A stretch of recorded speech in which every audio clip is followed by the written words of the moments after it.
Hello and welcome. I am Susan McLean, and I am a professor of English here at Southwest Minnesota State University. And I'd like to welcome you to the second evening of the Marshall Festival. I will be introducing our two readers tonight, starting with my friend, mentor, and former colleague, Phil Dacey, who is the author of 13 books of poems, including most recently Church of the Adagio, as well as The Mystery of Max Schmidt, Poems on the Life and Work of Thomas Eakins, the New York Postcard Sonnets, and Vertebrae Rosaries, as well as Mosquito Operas, new and selected short poems. He was so disappointed at not being taught how to write poetry in form when he was at the University of Iowa Writers' Workshop that he taught himself. And then he went on to co-edit, along with Dave Joss, the pioneering anthology, Strong Measures, Contemporary American Poetry in Traditional Forms. For 35 years, he was an English professor here at SMSU, and he now lives at Lake Calhoun in Minneapolis. Please welcome Philip Dacey.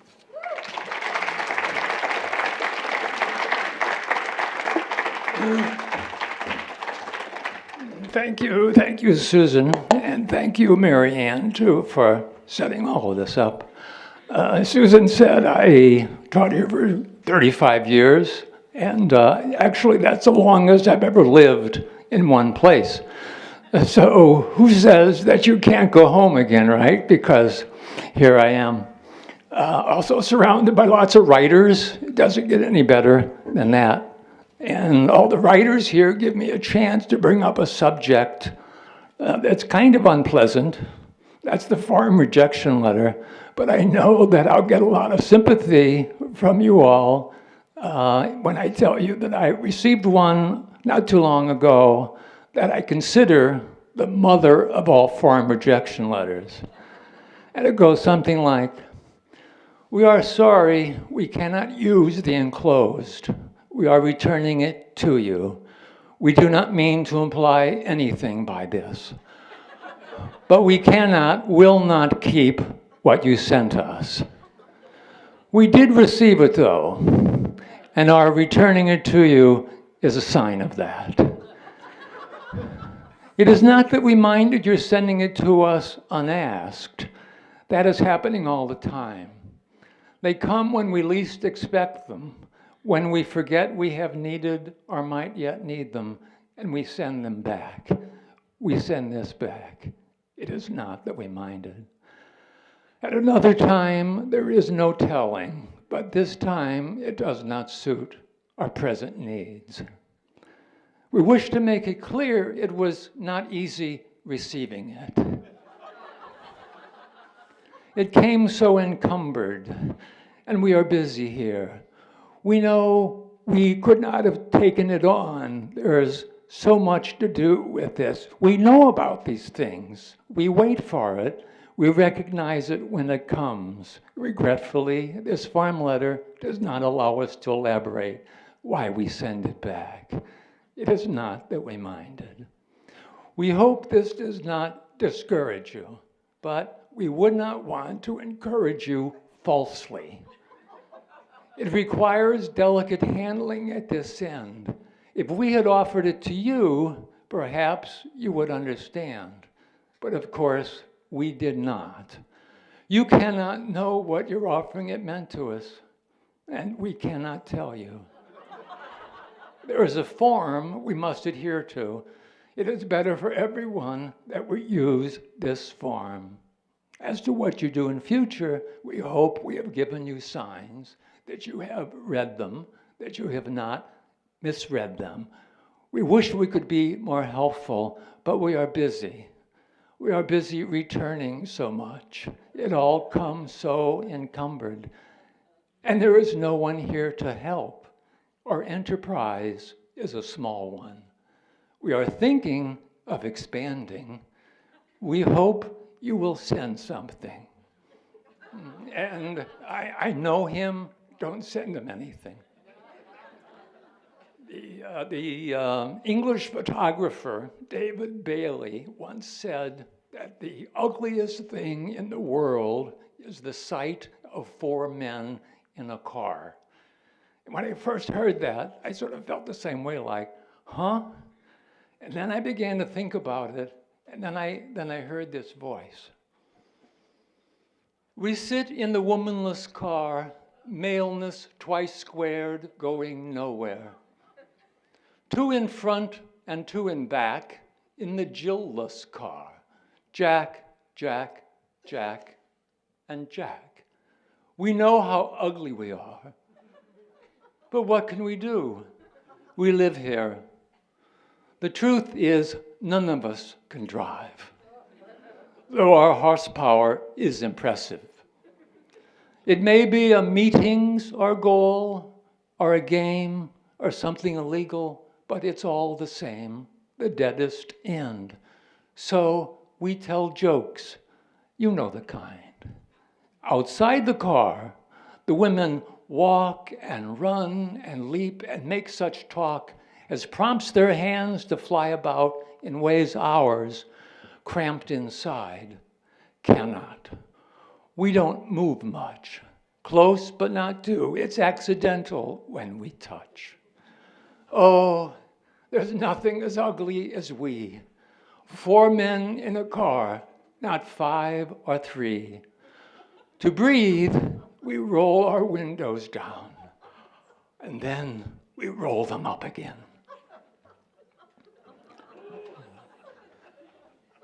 I think maybe Jill deserves some equal time after that. And there's a story about Jill that I've heard that her voice, and you should know this, sounded like a bad imitation of Mae West. He had this idea about the hill, how at the top there would be water, sweeter than any in any pail lugged previously. And to come down would be the easiest part of all. I told him it was a kid story. Before I had breasts, that story was making the rounds in my gang.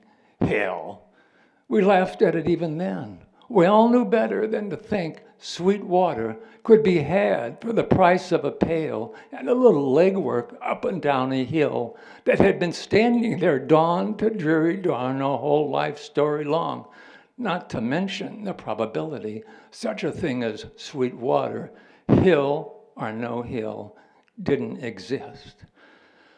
I'll give him credit for this, though. A wall couldn't have been more stubborn. He'd call me late at night even to break down my resistance. Okay, I said, I'll go. The truth is, he was cute. Starry-eyed, but cute. And I wondered whether he had anything in his pants. Pale dawn found us taking turns with the pail as we rose above the town. Jack said, not all the money down there beats the water we'll find. Now, I was poor, down to a few bucks.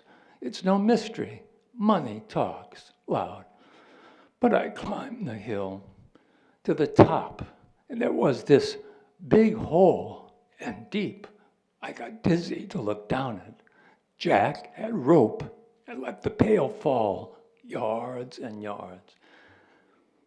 Got something, he yelled, pulling the catch in. Later, the story he told back in town was the water spilled out. The fact of the matter is, I saw what he had. Nothing. Damn if he didn't claim different, though, always. Damn, too, if those pants weren't full.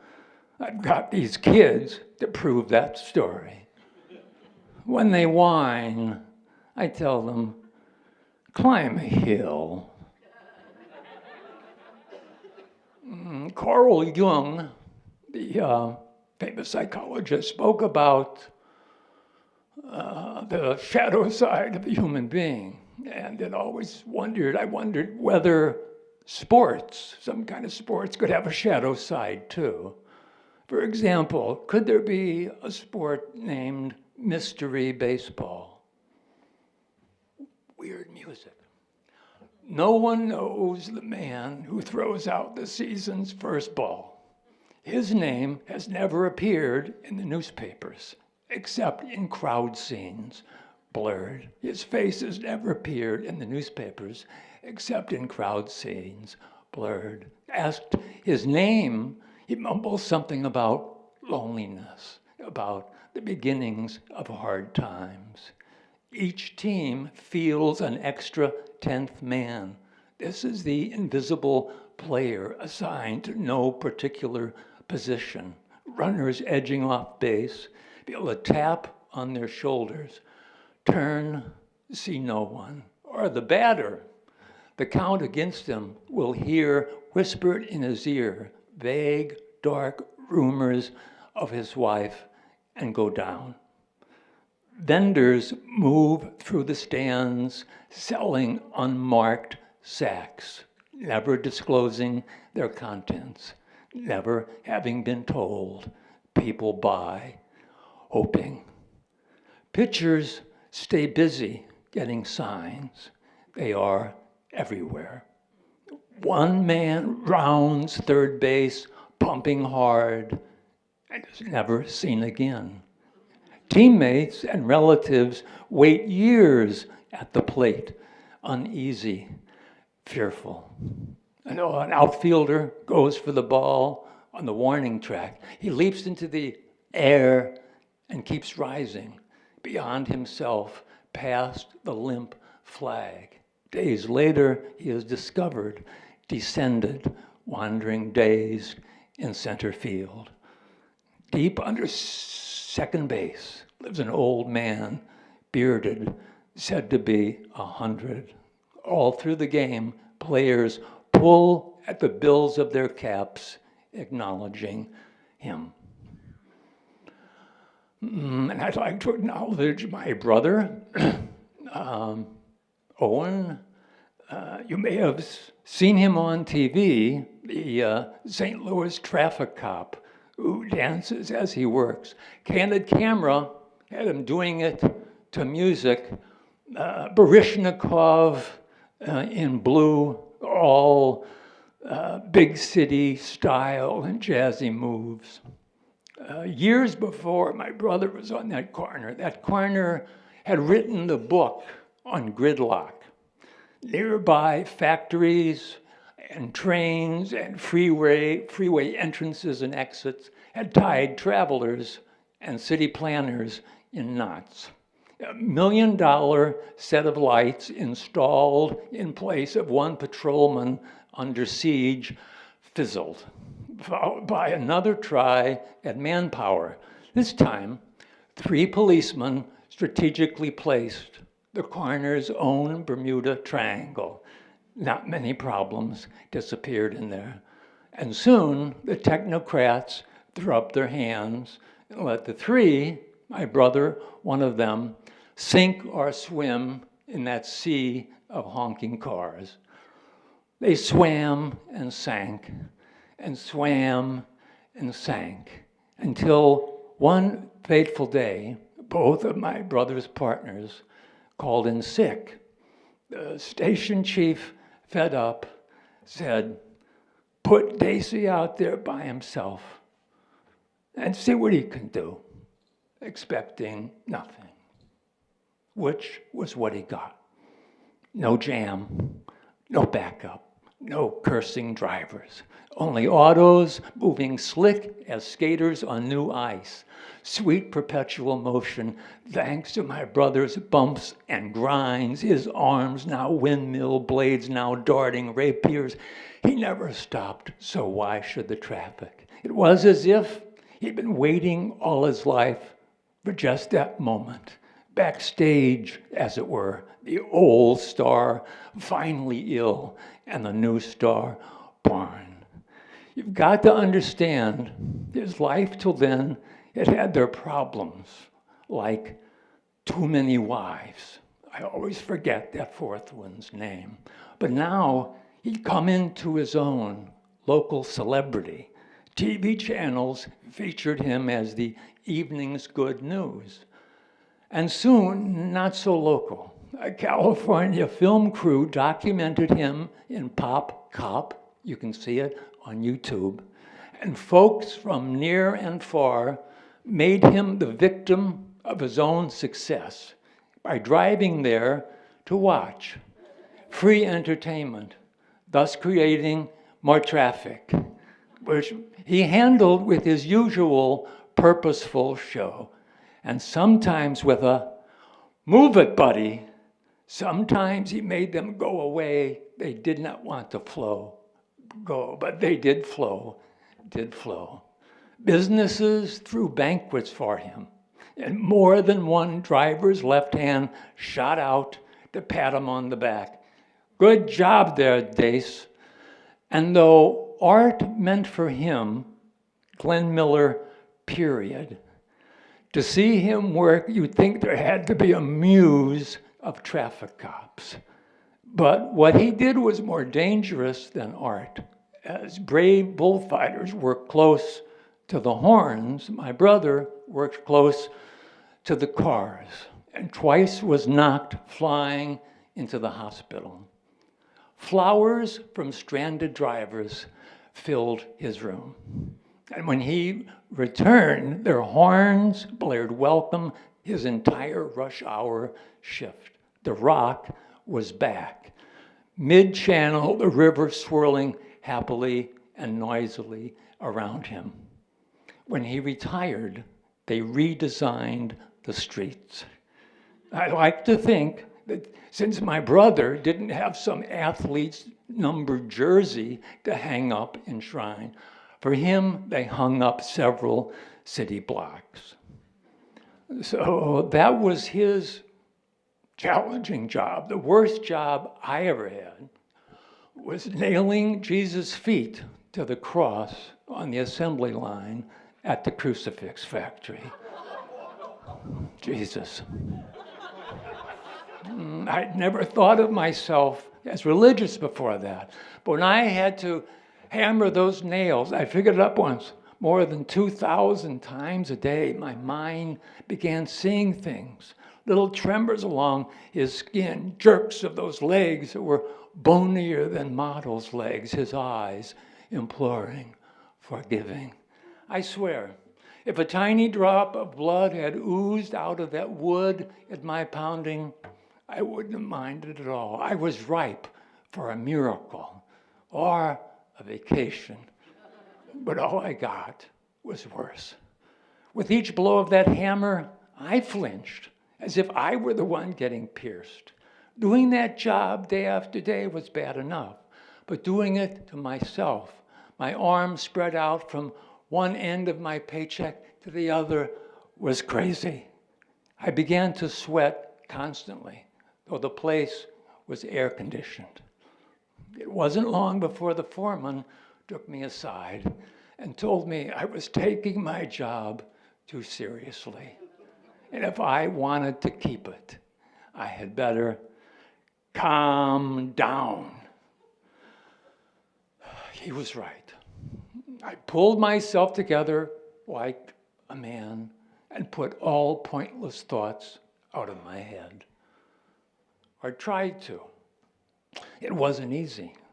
Imagine Jesus after Jesus coming down at you along that line, and you with your hammer poised, you knowing what you have to do to make a living. One more job. I was proud of the Coca-Cola stitched in red on the pocket of my dad's shirt. Coca-Cola was America, and my dad drove its truck. I love the way the letters curved like handwriting, something personal, a friendly offer of a drink to those in need. Bring me your poor, you're thirsty. And on every road I went, faces under the sign of Coke smiled down out of billboards at me. We were all brothers and sisters in the family of man, our bottles to our lips, tipping our heads back to the sun. My dad lifted me up when he came home, his arms strong from stacking case after case of Coke all day. A couple of cold ones always waited for us in the kitchen. I believed our president and my dad were partners. My dad said, someday Coke would be sold in every country in the world. And when that happened, there would be no more wars. Who can imagine, he asked, two people fighting while they swig their Cokes? I couldn't. And each night I thanked God for my favorite drink. When I did, I imagined him tilting a bottle up to his heavenly lips, a little Coke dribbling down that great white beard.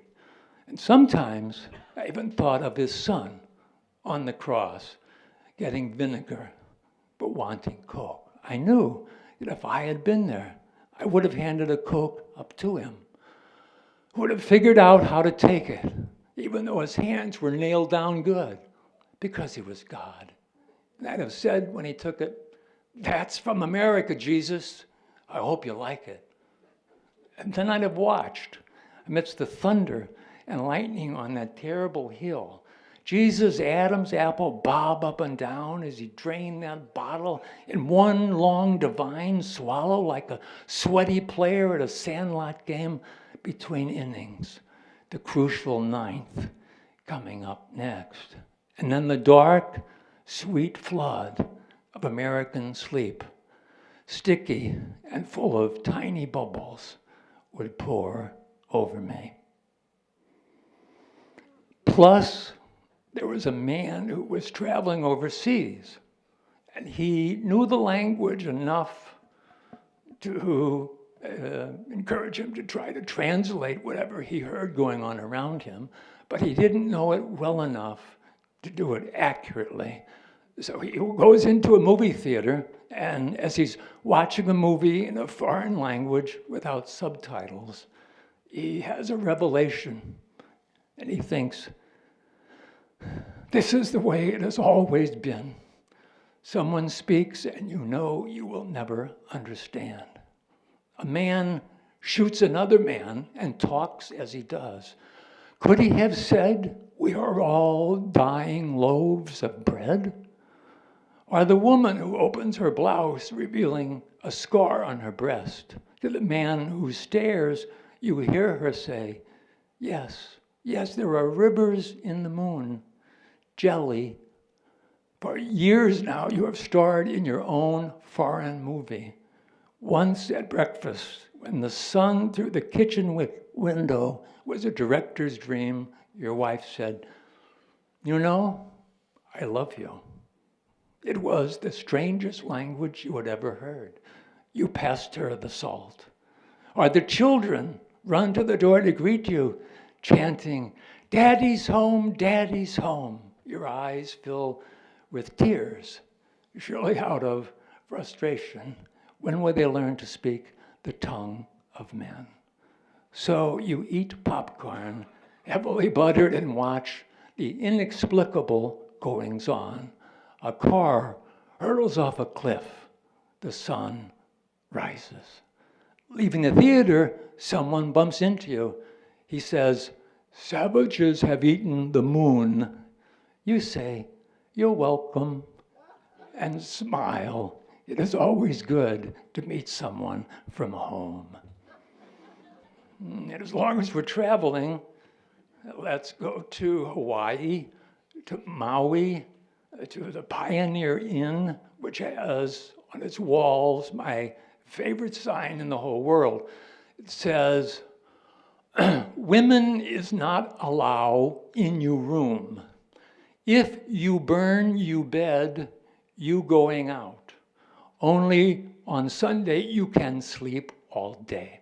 And I never want that sign to end. I want it to just kind of keep on going in some way. Like, keep you trouble to yourself. We no want more than that we got. We call police if you money is hot. If feel lonely, go on street, make good time. No sit in room for a weep, and call her name. If feel good, keep down you singing. We got all work to do, no time for happy fooling. You pay before you sleep. You no sleep, we keep you money. If don't you like is tough. When hot go cold the water, blow on it or do without. Be glad you got what you got. Follow rules or we go bust you head. In room, no sails, and keep you shoes off bed. Once upon a time, there was a man and wife, husband and wife, visiting her parents, and it was bedtime. And the wife said to the husband, "Let's do it quietly tonight. My mom and dad aren't asleep yet." And the husband said to the wife, "Let the spring squeak. Let the whole world hear the spring squeak. Let that squeaking be the new music of the heavenly spheres. Let no one oil the squeaking springs. Let all springs always everywhere be rusty or tight and squeak, squeak. Let anyone under this roof who hears a squeak and can't stand it live on top of the roof. Let the weather up there teach that lover of quiet how to squeak. Let the silence when the squeaking springs stop be like the first eclipse to the first man and woman on earth. Let the only acceptable response to one squeak be another. And let the night be filled with a chorus of squeaks, like the anthem of frogs in a pond, fat up to their necks in muck, and happy to be there as the stars squeak their way across the sky." Walt Whitman said that death is different from what anyone supposes and luckier. I've never been convinced of that completely, but I do believe that if we could see our lives from the vantage point of death, we'd see them differently from the way we do when we're living them. For example, I'm in the place, neither hot nor cold, neither light nor dark, after death, a no place. And someone comes and says, because death's daughter is getting married, everyone gets an hour in some yes place. And mine is back in the ice cream novelty factory I lasted at less than a day in my teens. But now I am happy to be there, even though I am reliving the worst hour on the assembly line. The assembly line speeds up and I snap cardboard cartons into shape and put ice cream bars in them, and the foreman is watching and scowling. So that when I notice the cuticle on my left thumb has been sliced by the thin cardboard and drops of blood are falling on to the assembly line as I work, I dare not say anything or break my rhythm, but just keep working faster and faster, further wounding the cuticle, from which greater drops splat onto the relentless line until the foreman erupts, shouting about some fudgesicles going down the line with, "What in the hell? Can that be blood on them?" and follows the red trail back to my busy hand and me, whom he tells to get off of his line and out of his sight forever. But this time, because I am dead, because I have only 20 minutes left, I do not guiltily acquiesce the way I did before, but instead just stand there and tell him how beautiful the blood-stained fudgesicles are, picking one up and beginning to eat it as I speak, telling him also he is beautiful, particularly his shouting, which is like an outburst of passion in an opera. That even a flimsy cardboard container feels like love in the hands.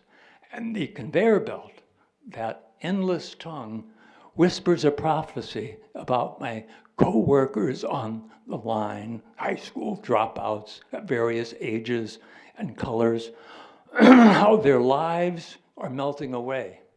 And he, the foreman, should grieve and give them bonuses and raises. But by this time now, he is sounding like an entire orchestra in a pit. And I have gathered up an armful of bloody fudgesicles, which would only have been thrown away anyway, but which I mean to carry across the border into the other world. When suddenly I stun everyone in that room by evanescing in a way, by not going out the door he points me toward, but by evanescing in a way they have seen only in certain movies. Flesh to vapor to nothing. And as I do, I hope the nothing I am carrying melts in transit so that I can live forever in death by licking a souvenir from my holiday. A nice, sweet, cold dessert with the mark of seriousness on it. My life so handily upon a stick. And a friend of mine wrote me a while ago and she said, how do you spell the word doozy? Is it D-O-O-Z-I-E or is it D-O-O-Z-E-Y? And I said, it's D-O-O-Z-Y. It's doozy in the dictionary and doozy in my heart and doozy up and down the street. It's doozy where the daisies roam and dizzy where the lovers doze and daze or lazy. It's doozy where it's Dacey and acey doosey upsy daisy, dipsy doodle when it's crazy, but doozy all the time. It's doozy any way you spell it, but dicey if you try to sell it. It's doozy any way you slice it. With doozy, you don't have to spice it up. So doozy this and doozy that, and keep your doozy hot, and let your doozy out when it wants out. For a hunky-dory intro ebo ad altari dei makes a fellow woozy.